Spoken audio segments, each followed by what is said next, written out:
Thank you for having me. I'm very happy to be in a panel of such excellent female writers. And I'm very happy to be in Hyderabad, where I have made so many friends always, every time I come to Hyderabad. Very friendly place. My first poem is called Barley Macduff, and it's in memory of my friend Sophie Riley, another very strong woman.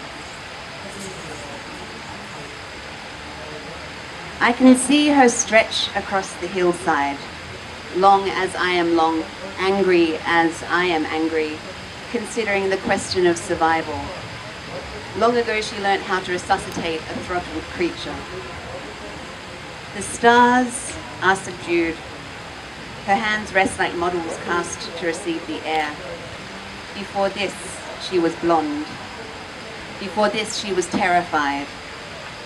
Neither of us can stand ghosts or silences, dialects of death and anonymity. She hears history through sounds, never harmonies, humming, churning, clanging, bold machines that change the world one letter at a time. I can see her absorbing ore from the pit of the earth, a new skin from the cool of its surface, accepting her fate like psychosis. She is red-haired, blue-clothed, attired for night. Oblivion lies folded at her feet, ready to pull up to the neck. Get some rope. Get some handcuffs. Restraint is sounder than compliance, though harsher on the skin.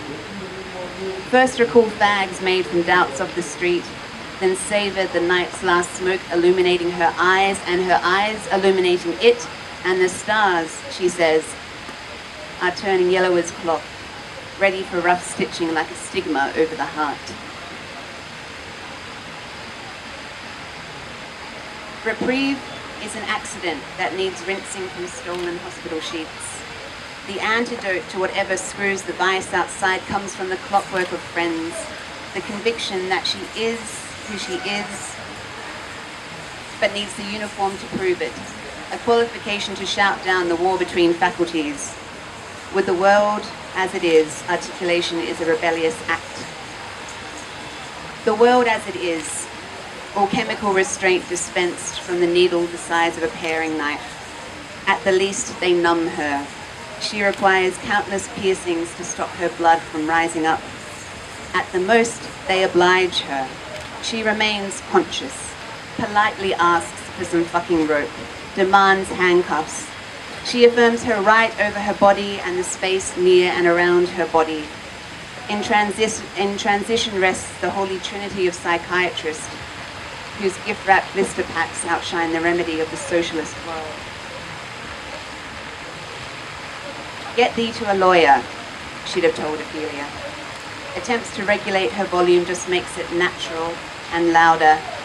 Once her hair was blonde, now it is red against the propaganda leaflets of a million migrant languages and their terrorism of advice. When told to sit, she stands. The tribunal has a direct line to a gone god, and the asylum has a deadlock. When told to calm, she rises, in the way of one exhausted by flying but still resisting ground. If all else fails, tooth and claw. Tigers are under threat because they know of unknown places, like the chambers Anne Frank faced, or the stage right with Macbeth's lady as she screamed "I-ams" and vomited blood. She comes to the law to shout, as every woman wants from deep within her cells, comes to feel outside dampness strike, to shed every seventh veil, to bathe and scent her limbs. She goes as far as she allows to lie in the grass with music. It makes a bitter kind of sweet to chew on lonely nights. Death sticks are burnt with chemicals. No one can afford to buy less than a mill of tar. Every height unites a road with a nice man living down it who claims to have a way with pain. Cyanide or soda, administered sympathetically, smears the brace of clever people in this clear thrill of the world. She is absent. 1 hour after the buses stop running, an entire beautiful city grieves. She is present, with cool hands smelling of a sweat caused by clenching, not the globe blue scent of sea salt from the hillside close to home. I don't smoke or write like that anymore. I only dream I do. Just as I dreamed that she only left here early out of a loathing to see it end. This is also about friendship in a way. By way of being deeply wounded, I took to your wings with a sword to stitch them to my back. I really was that desperate. He and she are me. I changed my voice, my bloody rags, the air that purified them, as well as my skin. My skin is a country of biblical proportions. I would peel it from me, gift it away, but it likes to travel through this country, riding on my back, offering opinions on the view. I should fashion a bag out of my own hide and stuff you inside it. The tracks, they say, are near to breaking. I am straining, he's still me, this one with his temple to the bar and pushing. It brands his forehead, the cut's unclean, but still he makes no noise. Thank you. The first is a very short poem called Classic. If everything is impermanent, why do you want it? I don't want anything forever. You will disappoint everyone, then you will be free.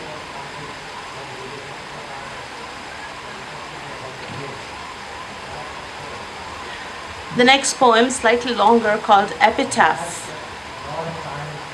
Tooth for a tooth, defang, plucked feather mess, ring formation around the precious gone.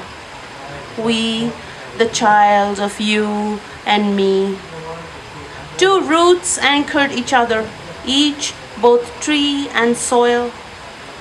Day and night, lips played at missing, twilight a lasting, a last. Dyad caught in a snag, vectors pulled. Two ends of a rope knew they were one when they tried to separate. Our future sense created a telescope. The telescope became a passage, our passage. If it doesn't have a passage, I won't call it a home. Easier to lose someone to death than to life. The present pollutes the past. The physical blocks the view. The clatter frightens the presence. When shutters sprang, we captured our stuffed animal, stiff gloat of headstones. Horripilation on the plum tree, one sudden fruit and tiny impoverished seed inside. Those days of bottoms up hourglass, now the reverberations, the deep walking. We took our shoes off and walked. The fender became a reef, a garland of shells. Crabs closed their eyes like a loud wish, pretending to have disappeared when we went closer. I watched as you waited a little longer. The high tide closed in quickly around your feet, covered the bare sand, and picked up the backwater.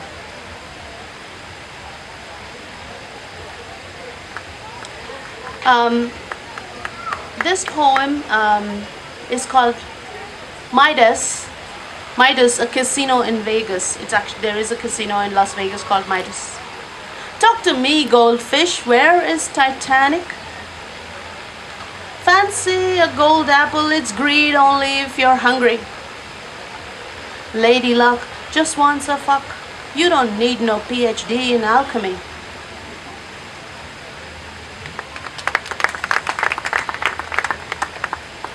And the next poem is about elderly people. The past has passed on, our old people locked up in nursing homes, laid flat and turned over from time to time, dying evenly on all sides. On lump mattresses, soaked bed sores, stained oozes, a lurk in the dark, their eyes are cannonballs in a battlefield deserted. When they roll in the breeze, you know there are animals inside these flesh cages. Ill-fitting skins, so much skin it could be stretched and wrapped around the body twice. So many things you can hide in the folds of your skin. A disposal bag you weave so we don't have to bring any when we come, with a forceps and tray, scraping for hair and skin, for signs of violence under your fingernails. We have to come anyway to collect your souvenirs. To slide the ring off your finger, and by the way, see the skin doodles, the buzzing traffic of lines on your palm, at the lifeline no one is supposed to read, scratched over. The child is told to run to the end of the field, touch the post, and come back. The precise moment when the hand touches the post and the head turns before the body, that's when the young get up and go old, when the circle stops going around and starts to come around. Do I have room for one? Yeah. This poem is called Void Plate. When the gates of spring squeaked in the mouths of birds, I put out a hand. Sunflower seeds embedded in my flesh. A bare-breasted mother refilled the feeder with liquid suet. Fat, river, love, fire forest. Oh, the knots on Osage for fire to suckle. Soot-faced I stood, uncurling fruit drops. I could not feed the fire, considering it untouchable. My only way was through it. The only way to knowledge is through God, I had to say. And what is God? She had to say. The void is the plate, engraving zigzag, fired the flare of sound through it, voice ashen. Is this writing? Then where is my tongue? I've abandoned the pail and pitched my tent on seesaw water. What if I am my own witness? My ears believe each other.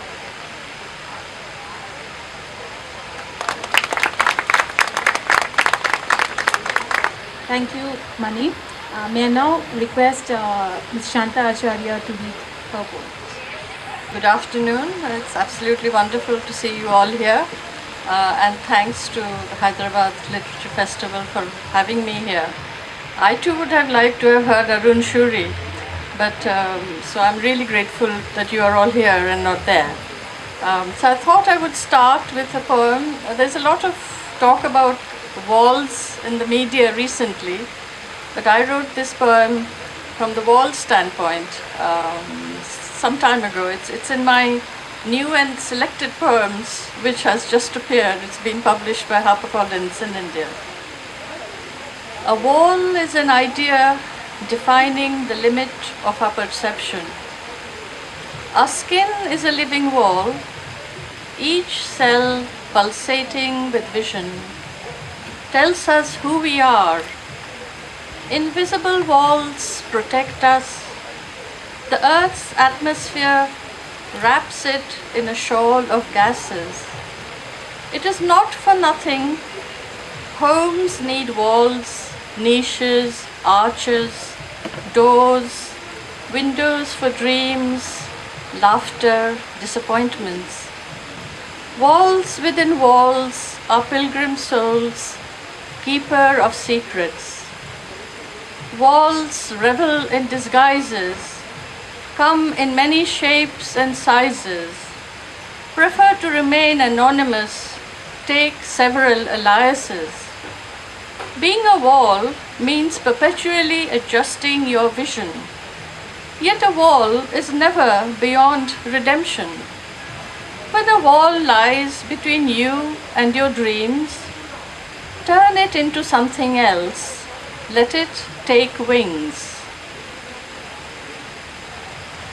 The next poem, I wrote this during the Nirbhaya affair, and the poem is dedicated to her, and I would like to read it because it's not just one thing that happened to Jyoti Singh Pandey. It's still happening in various parts of India and in different parts of the world, actually. So I've written this from her standpoint. Do not ask if I dare to dream of a land where I can walk free without fear, the sacrifices made to flicker in that flame of hope, did not know the price would be so dear. Life is a gift, I thought, did not expect it to be cheap, callously plucked, half-chewed bones, tossed drunkenly after a feast. In the night of the splintering womb, my dreams turned into nightmares. No mountain could carry my grief, no ocean wash away my shame, no wind dry my tears. Do not ask how many times I touched the heart of grief prized open like a pomegranate, my seeds spilling like rubies. This is no time to forgive and forget. Battered and broken, no hope of being mended. My sorrow speaks in myriad voices, will not be silenced till the sacrilege of rape and violence is atoned. How long must we suffer, burn like incense? My sorrow speaks in myriad voices, will not be, How long must we suffer, burn like incense? Hold on to faith, dream of change. We have an entire universe to rearrange. After centuries of dreaming, we are awake, alive, know what holds us together when things fall away. As long as I can summon the strength to pick myself up when cast in the gutter and rise like a phoenix, I let the universe know it does not exist without my dreams.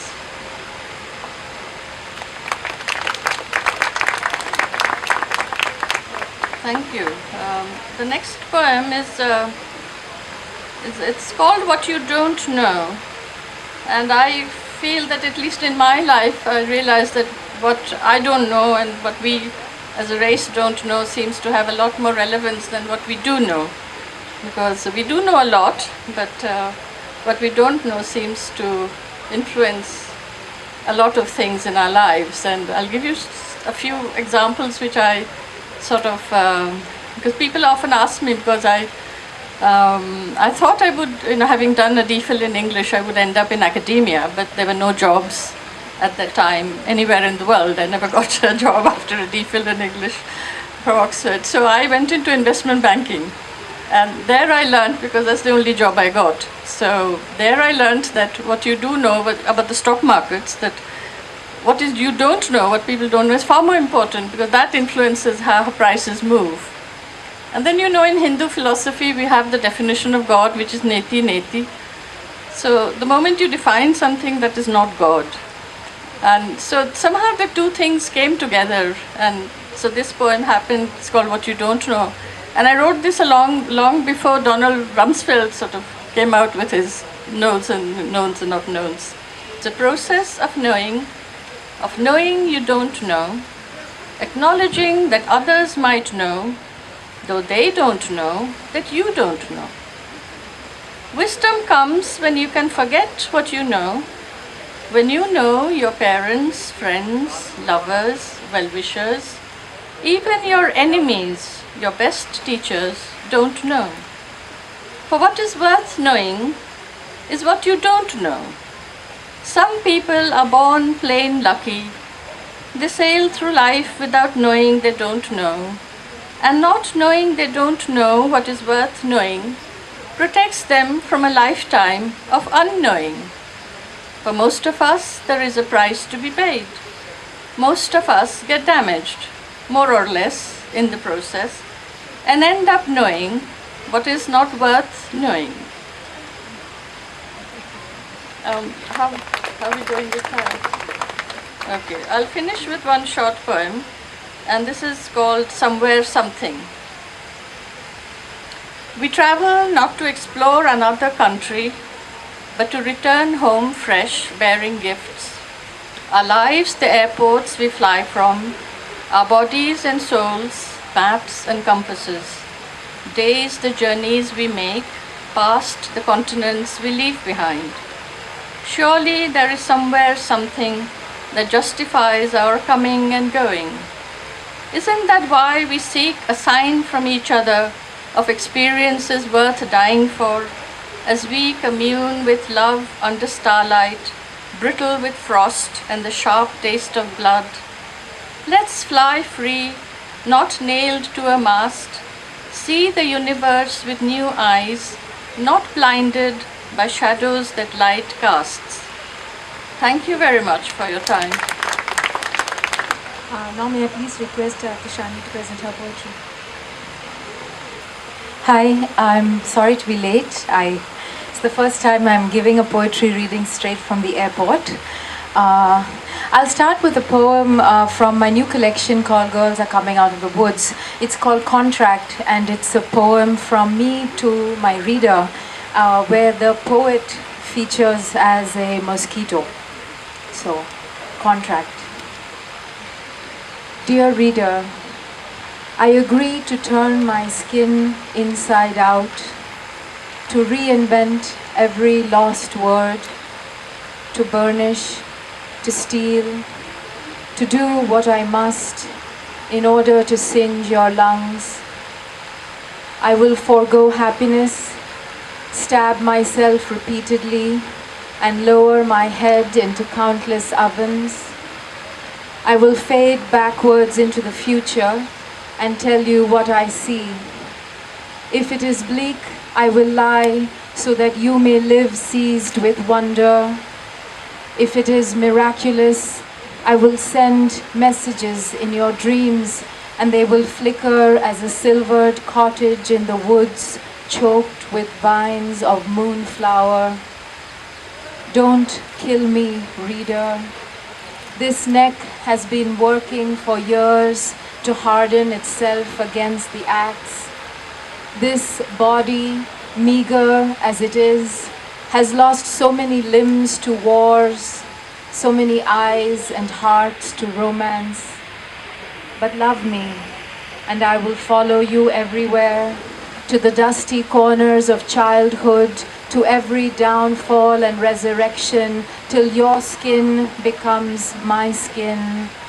Let us be twins, our blood thumping after each other like thunder and lightning. And when you put your soft head down to rest, dear reader, I promise to always be there, humming in the dungeons of your auditory canals, an immortal mosquito hastening you towards fury, towards incandescence. Thank you. I was given that poem almost for free because a mosquito woke me up, and I thought, oh my God, this is the job of a poet, to annoyingly buzz in people's ears. So thank you for coming and listening to us. This next poem is written after one of my most important poets, Neruda, and he has a poem called Walking Around, where it begins, it happens that I'm tired of being a man. Are you finished with the photograph? Sorry, it's a little disturbing. So this one is called, this one is about how tiring it can sometimes be to be a woman, and it's called Walking Around. It happens that I am tired of being a woman. It happens that I cannot walk past country clubs and consulates without considering the hags, skinny as guitar strings, foraging in the rubbish. All along the streets there are forlorn mansions where girls have grown up and vanished. I am vanishing too. I want nothing to do with gates or balconies or flat screen TVs. It happens that I am tired of my veins and my hips and my navel and my sorrows. It happens that I'm tired of being a woman. Just the same, it would be joyous to flash my legs at the drivers playing chess, to lead the old man at house 38 onto the tarred road, to lie down under the laburnum dripping gold. I do not want to keep growing in this skin, to swell to the size of a mausoleum. I do not want to be matriarch or mother. Understand, I am in love only with these undrunk breasts. And when Monday arrives with the usual battalion of pear-shaped wives who do battle in grocery store aisles. I'll be stalking the fields of concrete and ash, the days pushing me from street to street, leading me elsewhere to houses without ceiling fans where daughters disappear and the walls weep.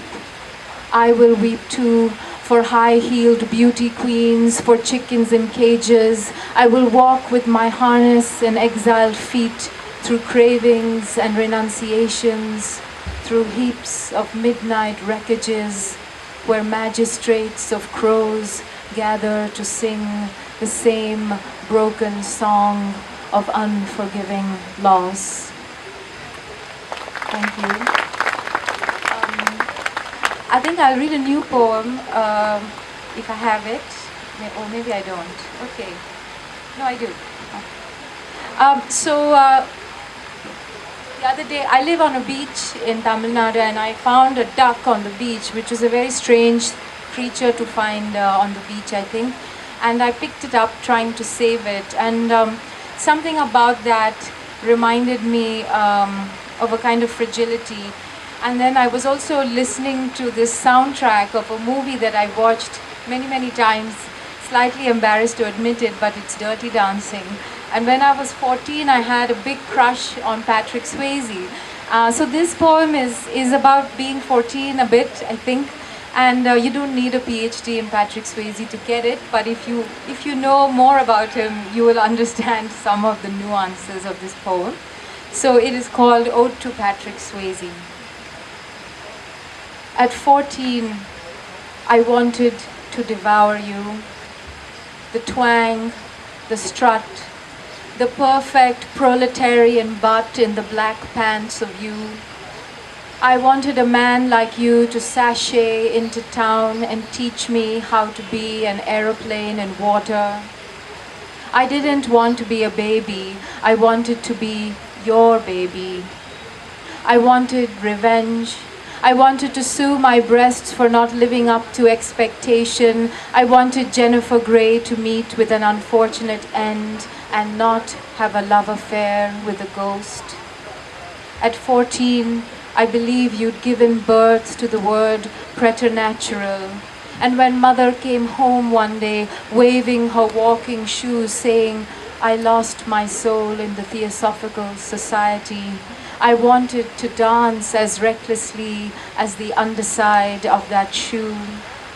I wanted to be a pebble in the soft heel of you, to horse whisper and live on a ranch in Texas and love my blonde wife forever and have creases around my eyes and experience at least one goddamn summer where I could be like the wind, sexy and untrammeled and dirty.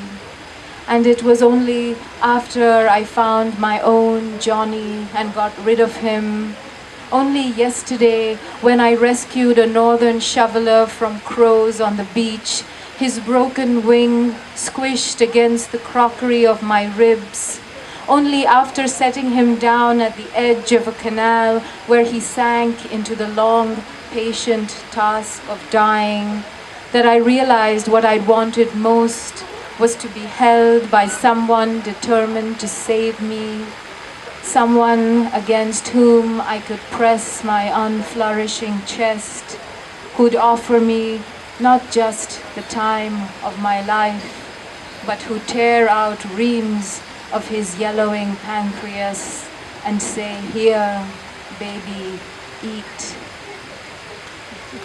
Thank you so much. Our next poet, Jyothsna Phanija, she would like to use this occasion to launch her book of poetry. So may I please ask Shanta ma'am to please help her with that.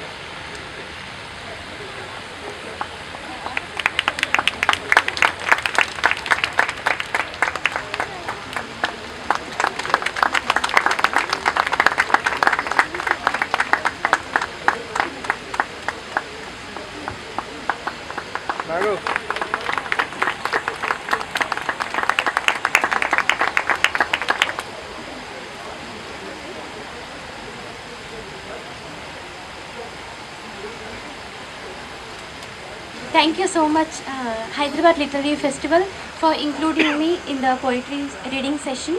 My book, Ceramic Evening, is launched, so for that reason as well, I thank Shanta ma'am and our poet friends. The book is called Ceramic Evening. It is published recently. I really thank Hyderabad Literary Festival for including me here, as well as for making me use of that occasion of launching my book. So I have chosen few of the poems from the collection. The first poem I'll be reading is Water. T.S. Eliot's Wasteland is very famous poem, and taking inference from Wasteland, I happen to write this poem, Water. That was my introductory class in electronics. Earlier, I have registered for a week-long music class with Madam Sosistras. No uncertainty, she has a mellifluous voice. One of her pupils figured the medicine that she uses for a chronic bad cold is invalid in some parts of the world. She seems to listen. Somehow, I quit those classes. I also tried philosophy course meantime. Fragrance is the hamasha of jasmines, traveling along weeping summer's citrus gears. Antibiotics are like turmeric, vaporized water on psychotropic plants that refrigerates tri-quarter moon. Peppermint is an alphabet for frozen tea leaves at rest in garlic blanket, curing their sinus. Preserving the flavor of talcum powder, sweet corn, curd afternoons dissolved with salt marinated in orange. Thunder says nothing, but menu is read as hot sour soup, simplifying cemented language of chronological insomnia hours. I set out for a practical application in repairing water heater while weather forecast is expected to be delayed for half an hour more. The second poem which I have chosen is Sound of the Fire. Listen to the fire, compose a poem. Listener is peripheral to time, language erased by writing. Listening is erased, and erased listener is a historian. Watching the fire colder on mornings, oil lamps sing Sanida Magasa Sagama Danisa. Listen to the sunset, leave the ink and papers. Darkness seals mixed vegetable soup. Smokes rise and fall in history. Listen to the incomplete syllables of Yamuna. Moonlit dark banks, sugary sand. History is different from tea powder. Listen to how jasmine ingurgitates winter. Fire quotes jaggery verse. Traditional lullabies, Kashmiri saffron, ghazals hold the weight of life in words. Listen to the texture of Madrasi filter coffee. Fire is the water. A pani puri table, a lassi stall. Repeat the language spoken in Hindi film songs. Listen to the tamarind seeds, a game of memories. Fire is nostalgia. Fond of numbers. Singing timber, wheat crops transitolate the sound of fire, of crepuscular light, the sound of fire, of pressure cooker. Listen to the sandalwood, to the caves, to the civilization, to the glitter, silk and the coins. Fire is hunger. Pages overflow with dates, collecting radio broadcasts, reprints, war, coastal lines. Calculating the time eyelids take to blink, historian's knife plays harmonium.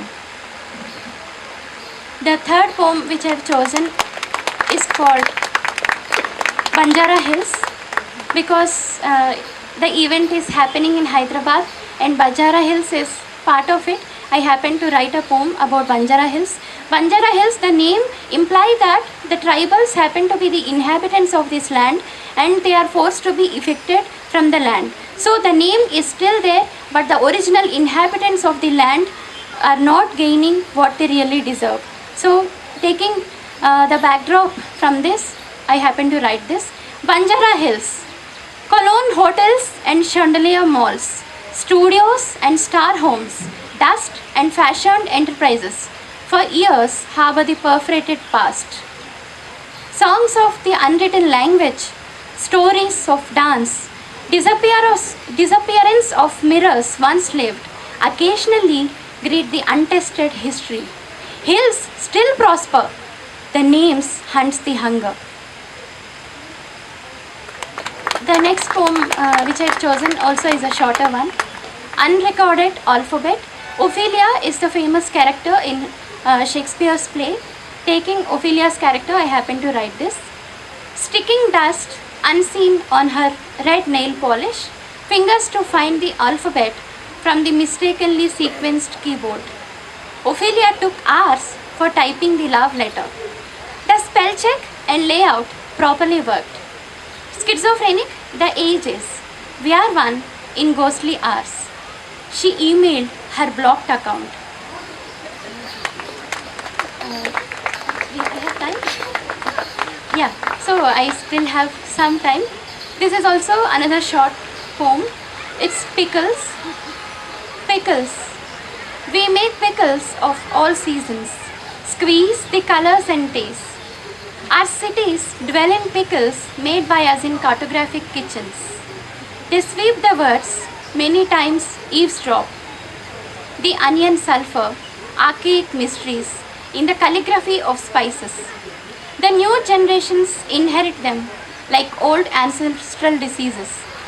They swallow stories, they return in hunger. When our turn comes, we burn the leftover secrets too. My question is to the two poets, to Shanta ma'am and not able to recollect the name. One used a very interesting usage of the phrase, what is God versus who. That's a very interesting one, I thought. And used a very beautiful one, how much the unknown guides more than the known. So my question to both of you would be this. If we were to switch the question from who is God to what is God, I'm a student of philosophy, so hopefully you'll understand my background in this question. If you were to switch the question from who is God to what is God, then what do you think will happen to the power of how much unknown guides us? The honest answer is I don't know.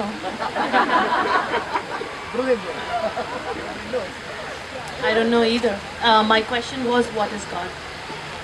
No, I think that it's a very beautiful concept because it's endless. It's a process unending. I don't know when it began. I certainly have no idea when it will end. And it gives me hope because there's so much quarrel in our world because of God. You know, everybody claims God to be theirs. So I find that pretty worrying because we really don't know who God is. So Thank you. I don't really have any comment on the comment, except I can say that when you think of epistemology in general, it's not actually important whether we know or don't know. I mean, the question is not about whether we know and whether what we don't know does anything. Who doesn't know and who knows, you know? It's not about us anyway. So I don't know if that helps. It's not actually a subjective question. You had written a line called, it says that it's easier to lose someone to death than to life. Can you please elaborate, like what made you write this, and like is it anything to happen with the current society or something like that made you write this line? Yeah. That poem is called Epitaph, and that poem is actually about a separation and a friend who is estranged. So the point is that when you lose somebody to death, it's sometimes easier to deal with it than when you lose somebody to life. And the next few lines are is it the visual blocks the view, the clatter frightens the presence? What I mean by that is that when the person exists somewhere else out of reach and there are spaces that cannot be crossed, it's more difficult to live with the presence. Whereas when I would just say it's a very honest statement. What are the themes that engage you when you write your poetry, and how difficult it is or how easy it is to draw from your own life experiences, because one common feature across all the poems which you've read is you've drawn from life, from your life experiences. So quick word, starting from Tishani. So I think my first collection was to do with the body, and I studied dance for many years, so it was very the first thing that I go to, and I still think of poetry as coming through the body. But then also, and then the second collection was to do with the idea of elsewhere, and to do with the idea of the seduction of elsewhere, the idea of travel, and what does those displacements do to us. And then somewhat distressingly, most of the new poems seem to be about death, but some of them are funny, so I'm not so worried about it. Hello. Actually, my themes are very similar. I have 3 collections of poetry. My first is it's called Poems from Here, and it is interrogating that concept of here when you are moving around, if you carry it with you or if it's found outside. Second collection is the Bangalore set, so again about travel, but solely focused on the wonderful city of Bangalore in India. And my third collection is largely to do with water, which is another body, of course, and that relationship between the human body and water. And so in those themes, of course, yeah, they're very much reflective of my life. I am a traveller. I do live around water, being from Australia, and I think nutting that kind of existential crisis out in poetry is very common, I'm sure, to us all. Pertaining to your question, writing from life is very difficult, and it is believed that people can write taking inferences from their own life. It is not that easy, it's much difficult. And in my poetry too, I all the time would like to dissociate myself with writing. So for that reason, I choose rewriting history, post-colonial kind of identities. I've done my PhD in post-colonial writers, identity, dislocation, not having access for the space are some of the themes. So I take those themes in my poetry. Thank you.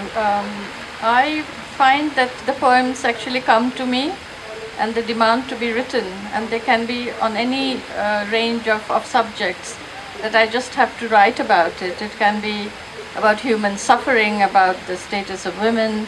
Art can inspire me, loneliness, even God. My first book is called actually Not This, Not That. And what interests me is also human perception, the way we see things, that we are all limited in our own ways, the way we see, and we just try to expand that vision as human beings. That's the best we can do. And I have also lived sort of, well, I don't know about the ages of the others, I have happened to have lived in different continents and moved from teaching and academia to finance, and I've always been a writer all through, so life has thrown some sort of rubbish to my way, but good things too. So I think anything is a source of inspiration. I don't think I have themes per se. I just write, and when I write, I'm not usually thinking.